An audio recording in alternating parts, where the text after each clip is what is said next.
প্রিয় শিক্ষার্থী ভাইয়েরা, আজকের এই শিক্ষা সমাবেশ থেকে চরমপত্র পাঠ করছি। আমরা স্বাধীনতার 50 বছর পার করছি। কোনো দেশের জন্য সময়ের হিসাবে 50 বছর কম না, বরঞ্চ বেশি। এ নিয়ে মত দ্বিমত থাকতে পারে, তবে বাংলাদেশের স্বাধীনতার 50 বছরে শিক্ষা ব্যবস্থা ও এর কাঠামোকে সময় উপযোগী করার মতো যথেষ্ট সময় পাওয়া গেলেও শিক্ষাকে সময় উপযোগী ও কর্মমুখী করা সম্ভব হয়নি। শিক্ষার বিদ্যমান সংকট নিরসনে তেমন তোড়জোড় লক্ষ্য করা যায়নি। বস্তুত শিক্ষাই সব শক্তির মূল, এই প্রবাদ বাক্যটি 400 বছরের পুরনো। ইংরেজ দার্শনিক ফ্রান্সিস বেকন কথাটি বলেছিলেন এবং তিনি তার যথার্থ ব্যাখ্যা দিয়েছিলেন। শত শত বছর পরেও কথাটি তার মূল্য হারায়নি। শিক্ষাই শক্তি। শিক্ষা হচ্ছে যে কোনো অর্থনৈতিক ও রাজনৈতিক অঙ্গনের মূল চালিকা শক্তি। যে জাতি যত বেশি শিক্ষিত, সে জাতি তত বেশি উন্নত, সভ্য এবং অগ্রসর। আমাদের প্রিয় নবী সাল্লাল্লাহু আলাইহি ওয়াসাল্লামের প্রতি ওহীর প্রথম নির্দেশ ছিল পড়ো, অর্থাৎ পবিত্র কোরআনের সর্বপ্রথম শিক্ষা গ্রহণের আহ্বান করা হয়েছে। বস্তুত একটি জাতিকে উন্নতির ক্রমবর্ধমান পথে ধাবিত হতে ও চূড়ায় পৌঁছতে হলে শিক্ষা ছাড়া বিকল্প কোনো রাস্তা নেই। আমাদের শিক্ষা ব্যবস্থা নানা রকম সংকটের মুখোমুখি। একদিকে এই সংকট সবার কাছে শিক্ষা না পৌঁছানোর এবং অন্যদিকে যাদের কাছে পৌঁছাচ্ছে তার যথাযথ মানসম্মত না হওয়া। এই সংকটের অন্যান্য দিকগুলো হলো প্রাথমিক ও মাধ্যমিক পর্যায় থেকে শিক্ষার্থীদের ঝরে পড়া, পরীক্ষাগুলোই বড় সংখ্যক শিক্ষার্থীদের অকৃতকার্য হওয়া, শিক্ষা উপকরণ, গবেষণাগার, মানসম্পন্ন শ্রেণীকক্ষ অথবা গ্রন্থাগারের অপর্যাপ্ততা এবং যোগ্য শিক্ষকের অভাব থাকা।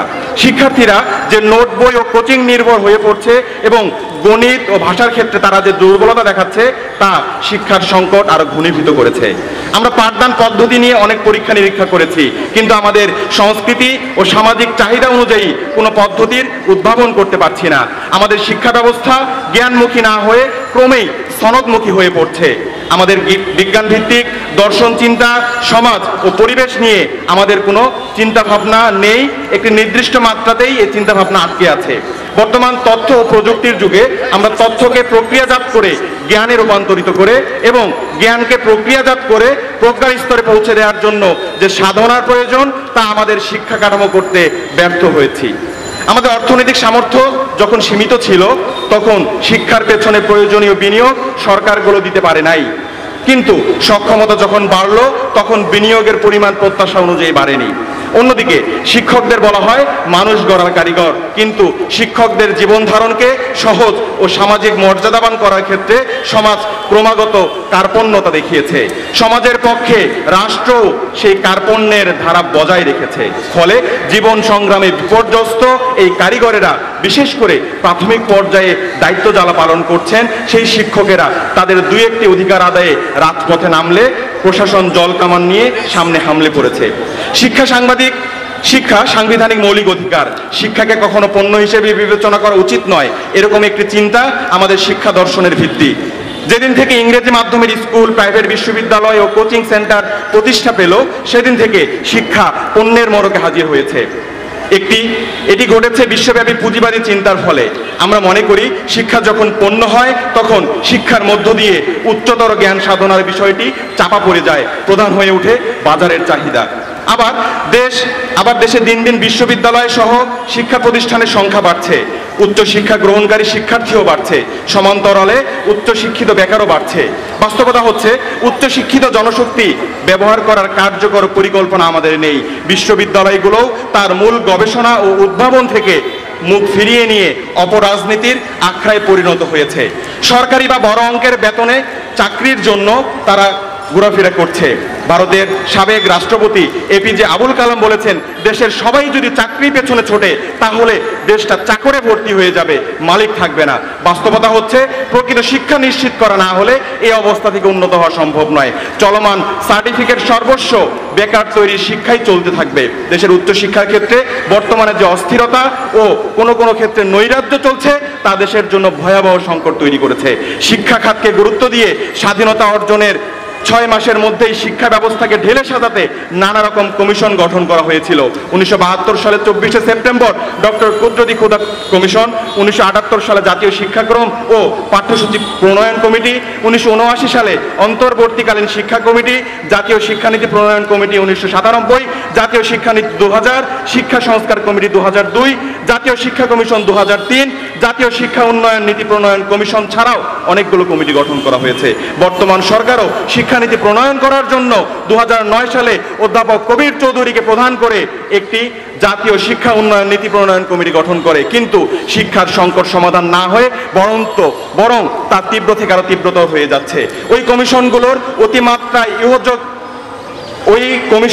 অতিমাত্রায় ইহজগতিক প্রীতি ও ধর্মবিদ্বেষ সর্বজন বিদিত।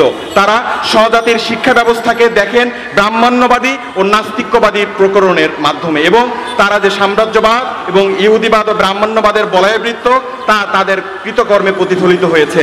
পাঠ্যপুস্তক